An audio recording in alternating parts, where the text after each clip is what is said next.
Guys, ഞാൻ ഇന്ന് എൻ്റെ കെട്ടുൻ മന്തി കഴിക്കാൻ ആഗ്രഹം പറഞ്ഞപ്പോൾ കഷ്ടപ്പെട്ട് യൂട്യൂബ് നോക്കി ഒരു മന്തി ഉണ്ടാക്കി കൊടുത്തു. അപ്പോൾ പുള്ളി പറയുക, അയ്യേ ഇതൊക്കെ യൂട്യൂബ് നോക്കി ചെയ്യണോ, ഇതൊക്കെ സിമ്പിൾ അല്ലേ. ഫുള്ള് മന്തി അന്ന യൂട്യൂബ് നോക്കി വെച്ചതിന് കുറ്റം പറഞ്ഞു. മന്തിക്ക് സ്വന്തമായിട്ട് വെക്കാൻ അറിയേണ്ട കാര്യം ഒന്ന് പറഞ്ഞു എന്നാല് പറ പറ പറ. മന്തി മേടിച്ചോണ്ട് വരുമോ? ആ വാങ്ങി തരാം. പറ ആദ്യം എന്താ വേണ്ടേ? പറ, ശരിക്കും പറ. ആദ്യം മുതൽ വേണോ? ആദ്യം മുതൽ നല്ലോണം അറിയാം, ഉണ്ടാക്കാൻ അറിയാന്നല്ലേ പറഞ്ഞേ. ആദ്യം മുതൽ വേണമെങ്കിൽ ഇതിനകത്തിടാനുള്ള ചിക്കൻ ഉണ്ടല്ലോ, അത് കഴുകണം.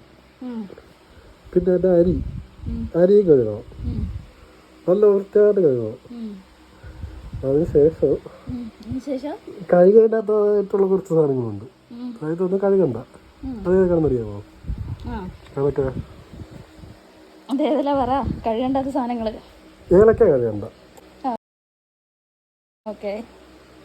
ഗ്രാമ്പു കഴുകണ്ട,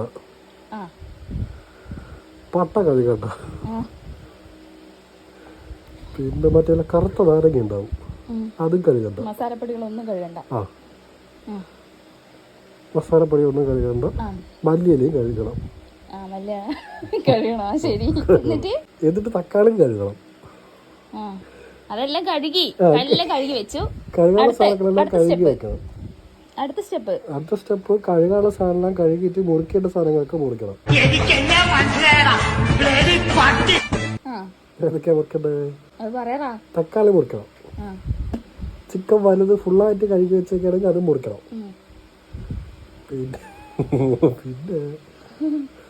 പിന്നെ ഇതെല്ലാം കൂടെ വെക്കാൻ 2 ചട്ടി വേണം. അതെല്ലാം അവിടെ നിൽക്കട്ടെ. ഫസ്റ്റ് നമ്മൾ എന്താ ചെയ്യുന്നത്? ഫസ്റ്റ് നമ്മള് യൂട്യൂബ് തുറന്ന് നോക്കണം. യൂട്യൂബ് നോക്കി വെച്ചാലല്ലേ നിങ്ങൾ എന്നെ ഈ കുറ്റത്രയും പറഞ്ഞേ? അല്ല, നമ്മള് വെക്കുന്നത് പോലെ തന്നെ. സ്വന്തമായിട്ട് മോൻ അറിയാന്നല്ലേ പറഞ്ഞ? സ്വന്തമായിട്ട് മോൻ പറ. സ്വന്തമായിട്ട് പറയുമ്പോൾ നമ്മൾ അന്നേരം അരി കഴുകിയിട്ടുണ്ടല്ലോ, ആ അരി കഴുകി അടുപ്പിട്ട് വേവിക്കണം. വേവിക്കുന്നതിന് മുന്നേ ഈ വെള്ളത്തിനകത്ത് നമ്മുടെ ബിരിയാണിക്ക് സാധാ ഫ്ലേവർ ഇടൂലേ, അതുപോലത്തെ കുറേ ഫ്ലേവർ എല്ലാം കൂടെ ആയിരുന്നു. മന്തി അത്രേ ഉള്ളൂ.